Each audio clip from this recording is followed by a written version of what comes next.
Özüңүздөр бүт Кыргызстанга белгилүү болгондой, акыркы 30 жылда 3 жолу бизде революция болду.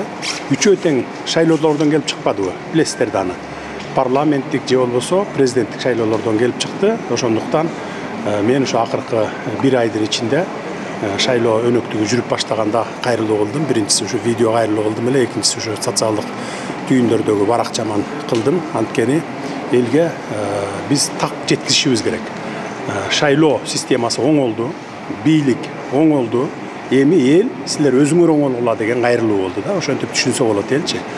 Анткени мурда билесиздер, автоматташтырылган эмес шайлоо системасы, бюллетендерди биз учкундан чыгарып алып туруп, анан КАМАЗ кылып жүктөп алып туруп, региондорго жеткирет элек.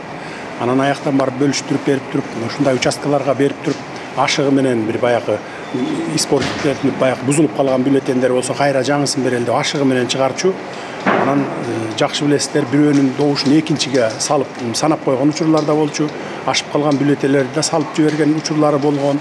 Ошондуктан биз шайлоо системасын толугу менен автоматташтырдык, электрондоштурдук. Азыр шайлоо системасында адам фактору жок, санай турган. Адам бюллетен да бербейт, адам санабайт дагы. Бардыгын аппарат жасайт, урна жасайт, анан кечинде жыйынтыгы бир 20 мүнөт, жарым сааттын ичинде жалпы республика боюнча чыгып калат. Биз бюллетендерди дагы мына өзүңүздөр көрүп атасыздар, бул жерден келип туруп, регистрация өткөндөн кийин, паспортуңду бергенден кийин бир кишиге бир гана бюллетен чыгат. Болду, ал киши бир сутканын ичинде чейин кайра башка шайлоо участогунан да барып шайлай албайт. Илгерки карусель деген бир айылдан экинчи айылга ташып деген жок да. Ошондуктан мына биз ошондой мааниде мен кайрылуу жасадым. Азыр дагы кайрылат элем, мына бүгүн дагы кеч эмес, анткени кечки саат 8ге чейин шайлоо болот. Базарда жүргөндөр же болбосо үйүнө кетип баратканда, көчөдө жүрүп келип шайлоого катышыш керек.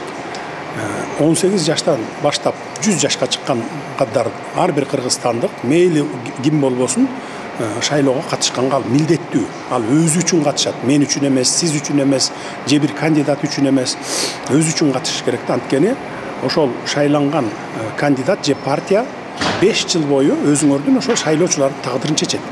Ушуну көп маани бербейт ушугачы биздин эл. Анан ошон үчүн мен кайрылып атамын. Активдүү түрдө катышкыла келип деп. Эмне үчүн 5 жыл тагдырын чечет? Анткени жергиликтүү бюджеттин карайт, кайсы акчаны каяка жумшаштын баарын чечет. Ошого макулдук берет, бюджетти бекитүүгө же макулдук бербейт. Же болбосо кандайдыр бир маселе чыкса макулдугун берет же бербейт. Мына. То есть эгерде баягы коррупционерлерди шайланып, добуш сатып алгандар, баягы күчкө салып өтүп кеткендер болсо, анда ал жергиликтүү бюджеттин акчаларын ошол айыл өкмөтпү, мэрби же акимдерби биргелешип алып туруп жейт ошону 5 жыл бою. Муну көрүп эле келгенбиз биз. Азыр деле болуп атат. Дагы биз системаны, башкаруу системасын өзгөртүп койгондон кийин мындайлар токтоп калды, бирок азыр эми эл катышып, таза партияларды, таза адамдарды шайласа, бул таптакыр жок болот. Мурда кандай эле? Мурда айыл өкмөттү ошол жергиликтүү кеңештин депутаттары койчу, кайра керек болсо алып салчу, баягы көпчүлүк добуш менен. Мисалы бир айыл өкмөттө 11 депутат болсо, 6 биригип алып бир мафия болуп алчу. Анан айыл өкмөттү өзүнө кошуп алышчу. Мына сени биз кааласак жумуштан алабыз, кааласак коебуз, мына сени коргойбуз деп туруп. Анан айыл өкмөт алардын баарын айтканын кылып берчү. Тендер уткандар да ошол 6 болчу, акча жегендер да ошолор болчу, кадр койгондор да ошолор болчу, бюджеттин акчасын жегендер да урдагандар да ошолор болчу. Мына ошондой болчу. Азыр болсо айыл өкмөттөрдү акимдер коет.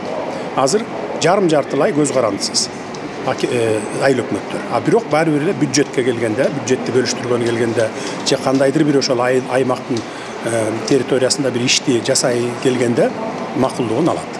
Алар макулдугун берет же бербейт, ошону көзөмөлгө алып турат да. Мына ушундай абдан бир важный нерсе бар да. Ошон үчүн ар бир шайлоочу активдүү түрдө катышыш керек. Мындан ары шайлоодо менин добушум мурдап алды же болбосо жасалма болуп калды деген таптакыр болбойт. Анткени адам катышпайт. Мен дагы бир кайталап коеюн. Урна кечинде жабылып, мисалы азыр шайлоочу бюллетенди алып барып туруп шайлады. Урна өзү эле санап коет, кайсы партияныкы экенин санап турат кечинде 8'de ачып туруп, кнопканы басып туруп ачкандан кийин автоматтык түрдө борбордук шайлоо комиссиясынын автоматташтырылган бөлүгүнө келип туруп добушун берип коет. Болду 20 мүнөт, жарым саат мындай биздин СНГ өлкөлөрүндө эң биринчи Кыргызстан эң алдыдабыз. Даже СНГ эмес, көп эле өлкөлөрдө, бир топ эле өлкөлөр боюнча шайлоо системасында биз уже алдыга кеттик да. Көпкө алдыга кеттик. Анан кийин баякы жерден жарым сааттын ичинде чыгарат. Андан кийин баякы наблюдательдер, байкоочулар бар, анан партиялардын өзүнүн доверенный кишилери бар да. Анан участкалык комиссия мына кечинде дагы ошол аппарат санаган менен бюллетендер баякы факты бирдей болду деп туруп эле санайт. Ал жерде эч айырма чыкпайт, айырма чыгышы мүмкүн. Кээ бир испорченный бюллетен болуп калса же болбосо ошондой болуп калса, 1-2 добуш бир участоктон. Болду, ошону менен биз шайлоо системасын абдан жогорку деңгээлге койдук да.